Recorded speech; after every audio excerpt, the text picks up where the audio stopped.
And right now, it's actually performed pretty darn well after 11 straight interest rate increases and a dollar that's pretty darn strong, yet it's still showing great strength and resilience. And I would say, with the big BRICS meeting in October, 200 BRICS meetings up until that, leading up to that, to the big meeting in October in Russia, 200 meetings surrounding BRICS, and the election in November. Chances are we'll see much, much higher gold before the music stops. Andy Shechtman highlights the remarkable performance of gold, citing compelling data. Over the past few years, gold has shown consistent growth, averaging $1,773 in 2020, $1,798 in 2021, and $1,801 in 2022, with a notable surge to $1,943 last year.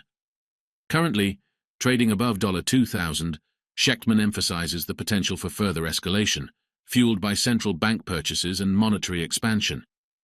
Despite its steady ascent, gold remains overlooked, operating as the resilient tortoise in the financial race. Shechtman warns of an imminent shift, foreseeing a decline in the dollar's dominance, signaling higher gold prices ahead. With significant geopolitical events on the horizon, including the BRICS meeting and the upcoming election. With that, let's dive into the rest of the video to hear his full thesis.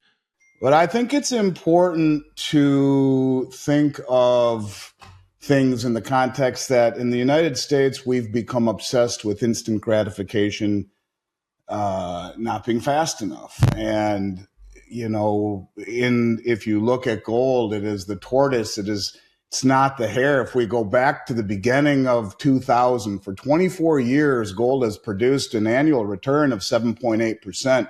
When we compare that, for example, to the S&P 500, 7%. When we look at the bond market, it's not even close. Gold has really, over time, outpaced just about everything else. And when we talk about, let's just look at the last few years as an example. And everyone is focused on the fact that gold hasn't performed as well as it should have. And I agree with that. I agree with that very, very much. But, I think if you take a step back and look, in 2020, gold averaged 1773. In 2021, it averaged 1798. In 2022, it averaged 1801. And in last year, it was 1943. And here we are above 2000. And when you reflect on the central bank purchasing, which has been taking advantage of in my opinion, of the Western bank suppression, coupled with the epic monetary expansion of the last 4 years, I think the sky is the limit for the price of gold. And, look, bottom line to me is that gold will go higher than anyone thinks possible. You have the biggest money in the world, the most sophisticated money in the world, the most well-informed money in the world, the central banks, that are accumulating it. They're using the suppression of the paper market. I mean, if you look on Shanghai right now, gold is priced almost $100 higher in Shanghai than it is in London and on the COMEX. They are beginning to slowly arbitrage and turn up the heat. And a common theme that I talk about over and over and over again, and you can apply it to so many different areas in the world, whether it be socially, morally, economically, politically, it's called logarithmic decay, and it's little by little by little by little by little, and bang, all at once. And what we have been seeing is a little by little movement of gold higher and higher and higher, really outpacing just about everything, but not getting any attention. And this started in 2000. Little by little, it has outpaced everything, but it's not flashy, and it is the tortoise. But in the end, it does what it's supposed to do. In fact, in all currencies around the world, with the exception of the dollar, just about we're at all-time highs, and it's doing what it is supposed to do. The dollar is blurring it because of its inordinate, in my opinion, unjustified strength. But be careful what you wish for. It will reach those all-time highs. It will do so probably in a fashion that catches almost everyone off guard. But the real question is what happens in that environment? Because to me, it's not gold going up, it's the dollar going down. And right now, it's actually performed pretty darn well after 11 straight interest rate increases and a dollar that's pretty darn strong, yet it's still showing great strength and resilience. And I would say, with the big BRICS meeting in October, 200 BRICS meetings up until that, leading up to that, to the big meeting in October in Russia, 200 meetings surrounding BRICS, and the election in November. Chances are we'll see much, much higher gold before the music stops. Continuing the discussion, Andy Schectman delves into the potential impact of BRICS, Brazil, Russia, India, China, South Africa, and their evolving stance towards the dollar. Schectman suggests that these countries may not necessarily require a shared trade currency to diminish the dollar's influence. Highlighting the concept of deep dollarization, he emphasizes a shift away from the dollar as the global settlement currency, particularly with BRICS nations favoring gold over US treasuries. Schectman warns against the repercussions of undermining trust in the dollar, citing recent geopolitical tensions and the threat of asset confiscation.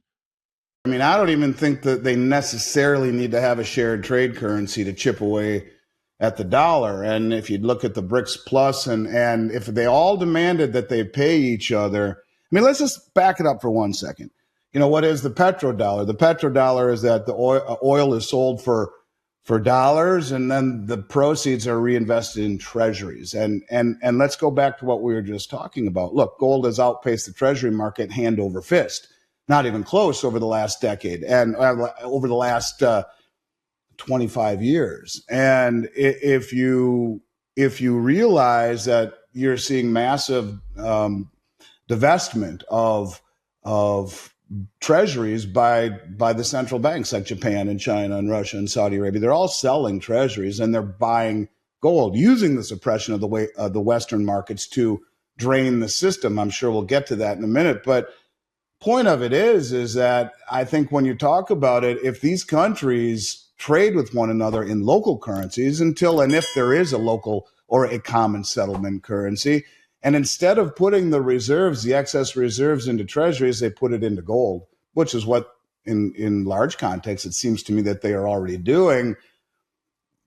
I think at this point, there doesn't have to be a clear replacement for the dollar as the global reserve, because in essence, what you are doing is chipping away at the settlement status of the dollar to such a degree that it begins to massively undermine the reserve status of the dollar. And in particular, when you're finding a replacement for the U.S. Treasury and a la gold, well, then it even has a bigger impact. But look, as far as I'm concerned, look, the Speaker of the House is an idiot, as is the current administration when they talk about confiscating Russian assets. Now, it's one thing to sanction them like we did with Iran, and we just gave a bunch of that money back to them.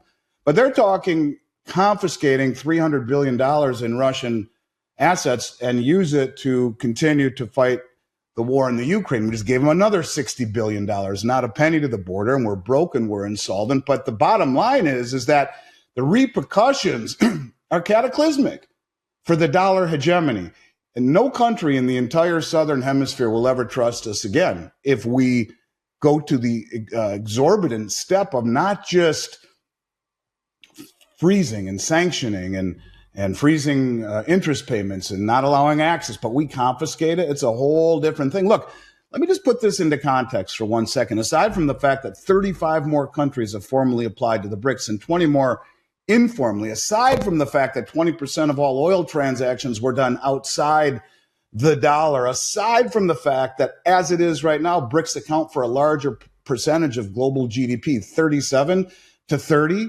What I want people to understand is look at it from the perspective of these countries. We invaded Iraq 20 years ago in 2004, I believe, and we have occupied their country for 2 decades after toppling their regime, installing a new one, and destroying their country in search of weapons of mass destruction that, sorry, we didn't find them.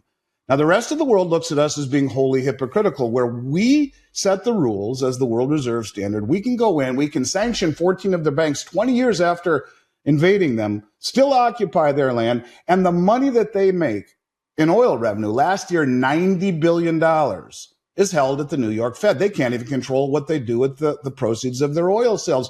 They asked the United States for $1 billion last year, and we said no to them. So what did they do? Well, they formally applied to BRICS. They made trading in dollars illegal if you own a business. They'll throw you in jail if you do it and confiscate your business. They have gotten rid of all dollars in the country, and there are no banks that hold these, none in Iraq, and they have just publicly said they want all coalition forces out of the country. They look at us as hypocritical, yet we can do these things, and there is no ramification, there is no pushback. I think indeed that de-dollarization is happening. And it's happening because of at our own hands. I mean, look at the interview between Putin and Tucker Carlson. He said the exact same thing. Did the people in your country even know what the petrodollar is, what the dollar is, and that you're destroying this hegemony with your own hands? And he's right. And you have to ask yourself, it's almost too stupid to be stupid. Could this actually be planned? Could we actually be dumb enough to not only sign an executive order to go green, which is the linchpin of the hegemony, but then weaponize the dollar in what most of the Southern Hemisphere views as completely and wholly hypocritical? This is not a trend that's stopping anytime soon, my brother. This is a trend that is only accelerating, but the Western media does such a horse crap job of telling us what's really happening, what's really important, that, as Buckminster Fuller says, you can't get out of the way of what you don't see coming. And most people don't see this coming, yet you don't have to be very astute. You just have to dig a little bit to see that this is real and this is not ending. In fact, if anything, it's accelerating. In today's discussion, we've explored the enduring strength of gold amidst evolving global dynamics, as highlighted by Andy Schechtman.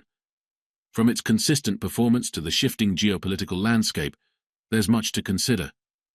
Remember, gold's steady rise and the potential implications for the dollar underscore the importance of staying informed. As we navigate these complexities, your engagement and insights are invaluable. Don't forget to subscribe to our channel, like this video, and share your thoughts in the comments below. Thank you for watching, and we'll see you in the next video.